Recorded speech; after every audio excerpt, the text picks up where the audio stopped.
Dans l'Église copte orthodoxe d'Égypte, la divine liturgie est considérée comme le sacrement de tous les sacrements.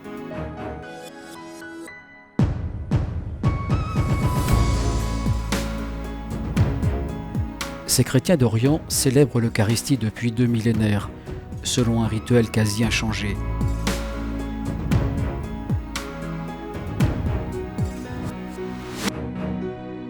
L'Église copte croit que le pain et le vin se changent en corps saint et sang honoré du Christ, comme lui-même l'a fait au cours de la dernière Pâque.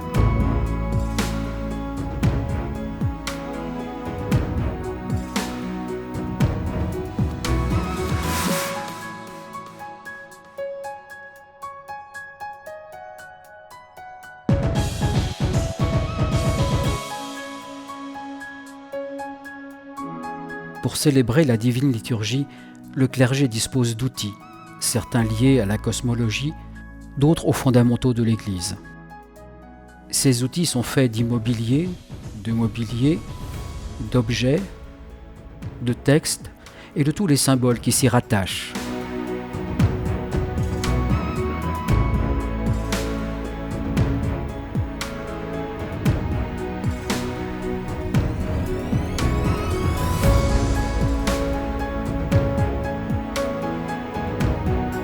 Les premiers chrétiens d'Égypte ont bâti leurs églises en s'inspirant des salles hypostyles des grands temples de l'époque pharaonique.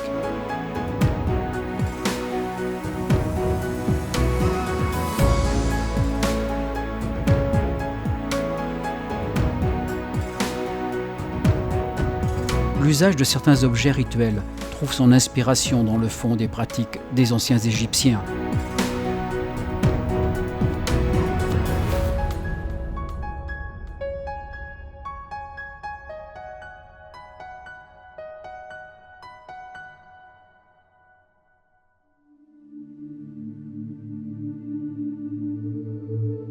Pour les Coptes, le terme église revêt 3 significations.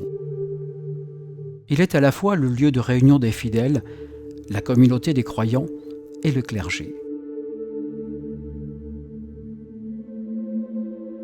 Selon la conception chrétienne, Dieu est un esprit. Il n'a donc, a priori, besoin ni de temple, ni de lieu saint, ni de bâtiment. Toutefois, les hommes, afin de célébrer Dieu dans la communion, ont eu besoin, dès les premiers temps du christianisme, d'un lieu consacré où ils pouvaient offrir l'adoration publique.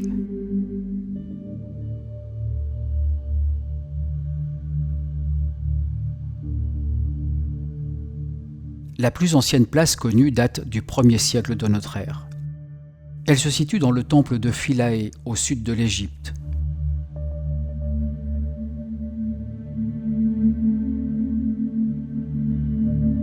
On peut y voir un autel et un tabernacle installés là même où les prêtres de Pharaon célébraient autrefois les idoles du panthéon égyptien.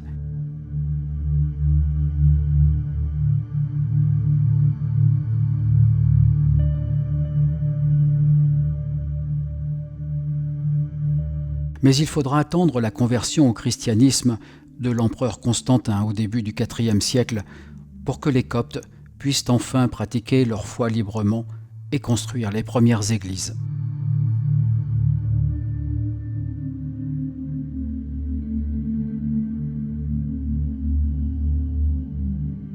L'église est aujourd'hui divisée en 2 parties, la nef et le sanctuaire.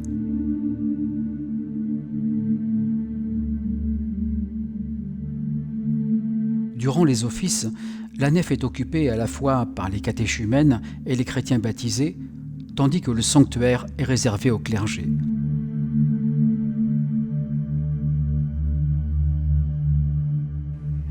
La nef est divisée en 2 parties, le chœur des diacres et le chœur des croyants. Le chœur des diacres est situé à l'extrémité est de la nef et est légèrement surélevé. Il est séparé du sanctuaire par l'iconostase et du reste de la nef par une petite barrière. La splendeur de la nef tient à sa superficie, sa forme, ses décorations et son mobilier.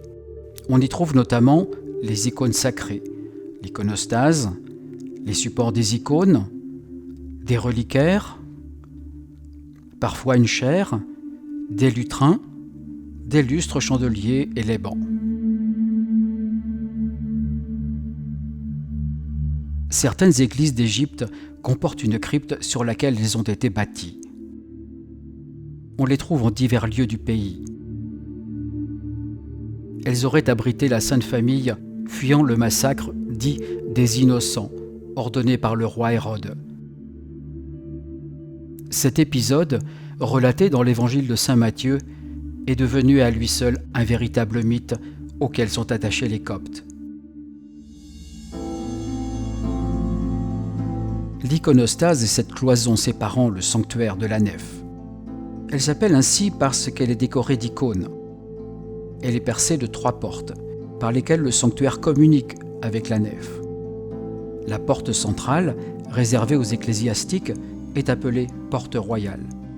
La porte latérale gauche est appelée porte du nord et celle de droite, porte du sud. Ces 2 portes sont utilisées par les diacres. La partie la plus importante de l'église est le sanctuaire, situé à l'est. À cela, 2 raisons symboliques. Premièrement, l'est est la direction dans laquelle se lève le soleil, assimilé à la lumière du monde, représentée par le Christ. Deuxièmement, le paradis créé par Dieu, comme demeure pour Adam et Ève, est lui aussi situé à l'est. Le mur occidental du sanctuaire est habituellement équipé d'une niche comportant une image du Christ en majesté, assis sur le trône de sa gloire et entouré des 4 évangélistes ou d'anges.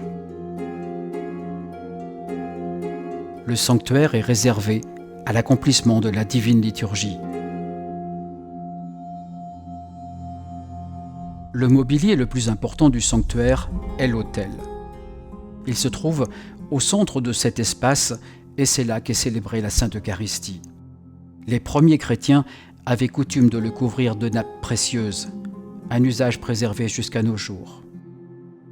Sur chacun des 4 côtés sont brodées des croix d'or, des épis de blé et des grappes de raisin, ingrédients de base pour la fabrication du pain et du vin utilisés pour l'Eucharistie.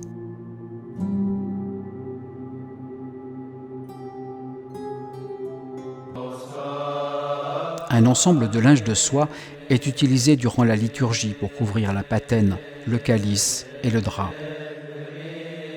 Le drap est une longue étoffe, habituellement en soie ou en lin. Il recouvre les offrandes, elles-mêmes recouvertes de linge de soie. Ce drap représente la grande pierre roulée devant l'entrée du tombeau du Christ et le linge placé à son sommet, le scellé ordonné par Pilate, afin que les disciples ne dérobent pas le corps de Jésus.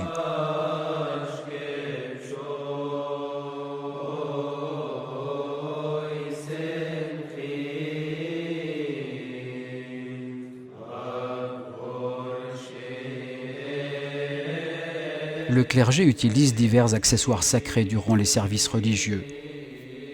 Après leur acquisition dans le commerce, ils doivent être consacrés par un évêque.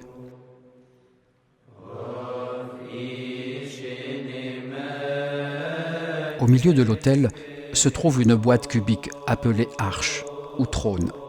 Elle est faite de bois précieux et décorée de 4 icônes figurant la dernière Pâque, la Sainte Vierge, l'archange Michel et le saint auquel l'église est dédiée. Elle a une ouverture au sommet dans laquelle le calice est installé. Cette boîte est appelée arche car, à travers l'arche de Noé, les créatures furent sauvées. Les croyants, à leur tour, sont sauvés par le sang du Christ contenu dans le calice de l'arche. La patène est un petit plateau rond à la surface plane avec un rebord. Aucun symbole n'y est gravé. Le pain y est consacré en corps du Christ durant la liturgie. Elle représente la crèche de Bethléem où le Christ fut placé après sa naissance.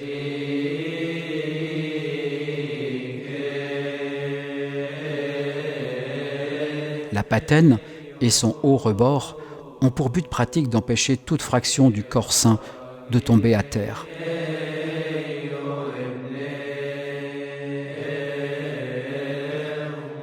Durant certaines phases de l'Eucharistie, la patène est recouverte d'une étoile, consistant en 2 bandes de métal arquées et croisées, fixées par une vis et surmontées d'une petite croix. Elle sert de support pour les linges de soie lorsqu'ils recouvrent le pain. Elle symbolise l'étoile qui apparut au-dessus de Bethléem au moment de la naissance du Christ.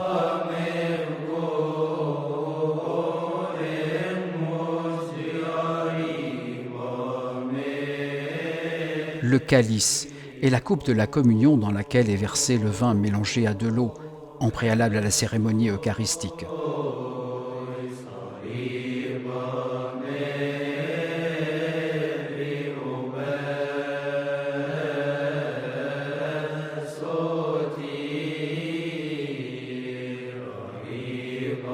Ce vin et cette eau sont consacrés en sang de Jésus durant la liturgie. Le calice symbolise la coupe dans laquelle le Christ demanda à ses disciples de boire pendant la dernière Pâque.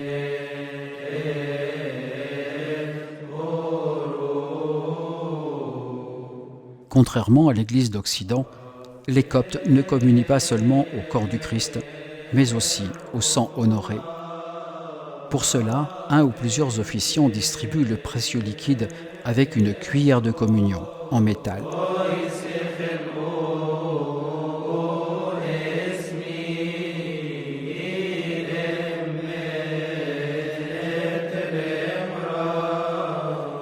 À l'instar des Égyptiens de l'époque pharaonique, le clergé utilise l'encens pour purifier les objets et les personnes.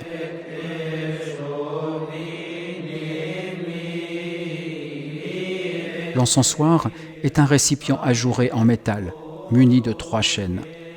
L'encens y est placé et consumé sur un lit de charbon de bois. Le récipient symbolise la Vierge Marie et les 3 chaînes, la Trinité, Père, Fils, Saint-Esprit. Mais par-delà la purification, en brûlant l'encens devant l'autel, le prêtre exprime l'espérance de l'assemblée de voir ses prières monter vers Dieu. L'élévation de la fumée symbolise la sincérité de l'homme, son amour et sa dévotion.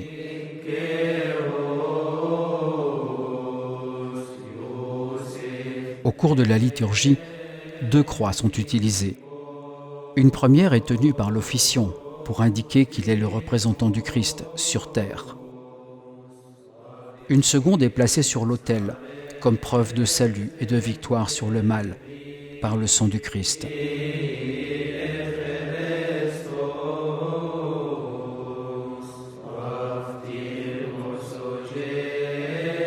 Une copie du livre des Évangiles est placée dans une couverture métallique.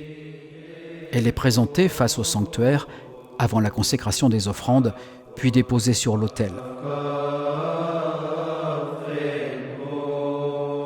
Les 2 lampes placées sur l'autel représentent les 2 anges du sépulcre du Christ.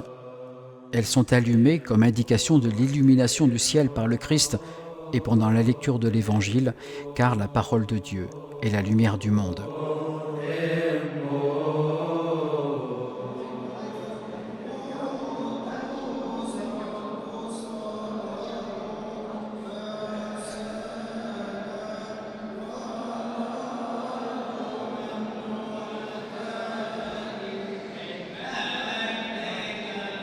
Parlons maintenant de la divine liturgie. Le sacrement de la Sainte Eucharistie est le centre de l'adoration dans l'Église copte orthodoxe. Eucharistie est un mot grec signifiant « action de grâce ». L'Église copte orthodoxe croit que le pain et le vin se changent en corps saint et sang honoré du Christ, comme fait par Jésus durant la dernière Pâque.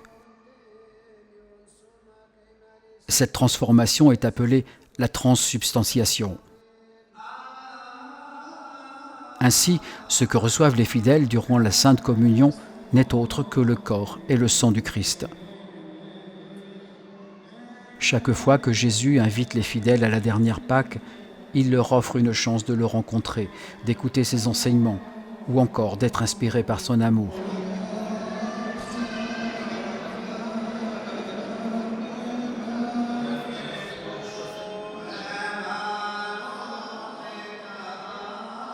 La liturgie est dirigée par un évêque ou par un prêtre. L'officiant ne peut célébrer seul la liturgie.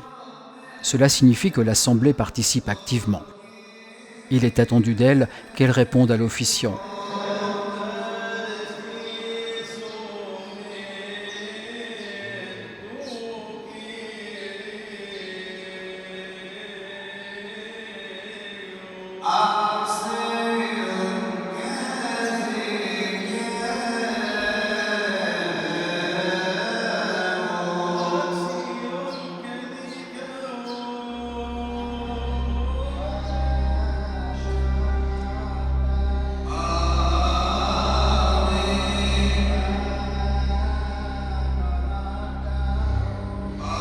Le pain de l'Eucharistie est fait de blé dur, avec du levain, mais sans sel. Il doit être cuit le jour de la célébration. Il est préparé par les diacres ou par des hommes dévoués, accompagnés par la récitation de psaumes. Sa forme ronde, c'est-à-dire sans début ni fin, symbolise l'éternité du Seigneur. Au centre se trouve un motif tamponné comportant une grande croix, pour le Christ, entouré de 12 petites croix représentant ses disciples.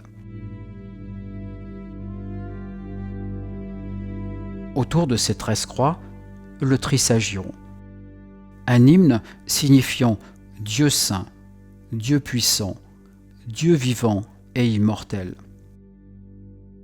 On peut également voir 5 trous qui symbolisent les 3 clous de la crucifixion du Christ, la couronne d'épines et la lance qui transperça son flanc.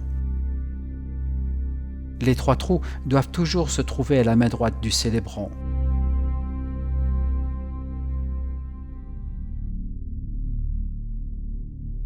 La divine liturgie est le fruit de 2000 ans d'histoire, à la fois en Égypte, puis plus récemment dans les pays de l'exil.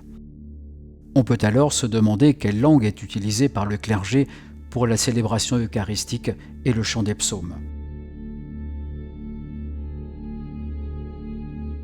Les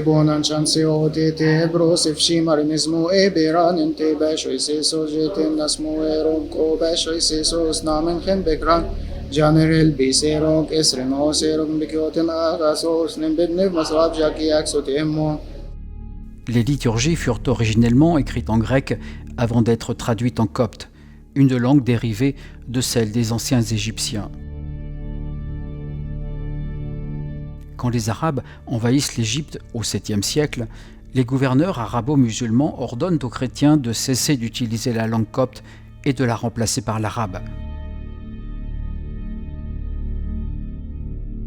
Si l'arabe est la langue principale de la liturgie, le copte est maintenu pour certains textes, en signe de résistance, et les recueils de chants religieux sont rédigés dans les 2 langues, copte à gauche, arabe à droite.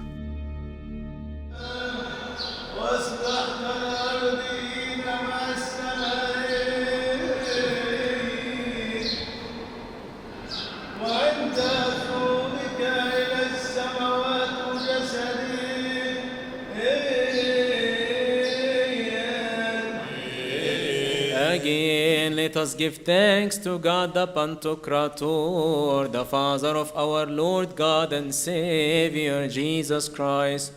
Aujourd'hui, les diasporas célèbrent la divine liturgie dans la langue de leur pays d'accueil avec, là encore, des sections en copte. Let us also ask him to make us worthy of the communion and partaking of his divine and immortal mysteries.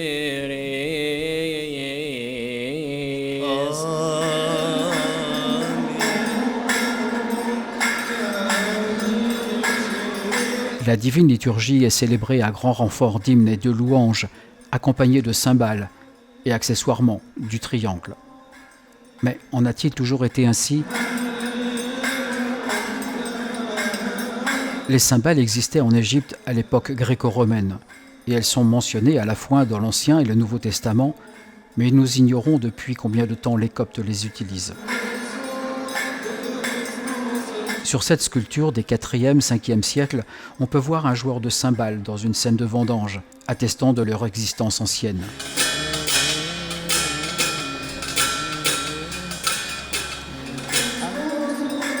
Quant au triangle, aucun document n'atteste de l'ancienneté de son usage. On peut simplement retenir que sa forme épouse à merveille la symbolique de la Trinité. Mis à part quelques images des premiers temps du christianisme en Égypte, il existe peu de témoignages concernant d'autres instruments de musique ayant pu accompagner la liturgie copte. Au XVIIe siècle, le théologien et linguiste allemand Wansleb, qui voyagea en Égypte, mentionne l'utilisation de clochettes et de petites barres d'ébène percutées.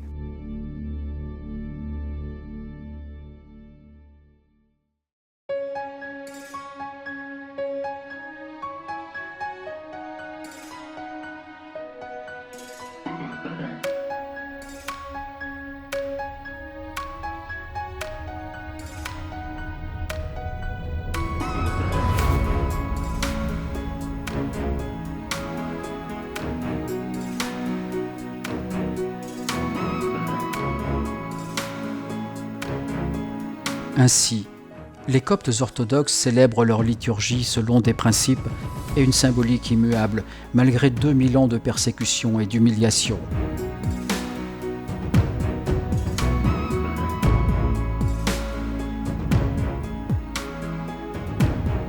Ils sont parvenus à maintenir la divine liturgie en bâtissant des lieux de culte adaptés aux nouvelles réalités architecturales et sociétales, à façonner un mobilier et des objets répondant à une certaine mode et utilisant les nouvelles technologies.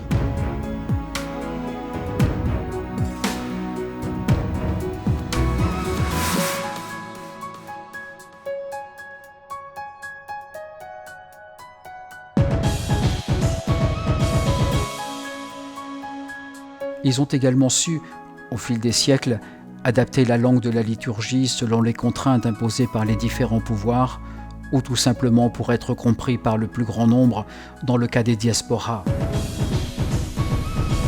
Mais ils ont surtout réussi à préserver les fondamentaux à la source de leurs croyances.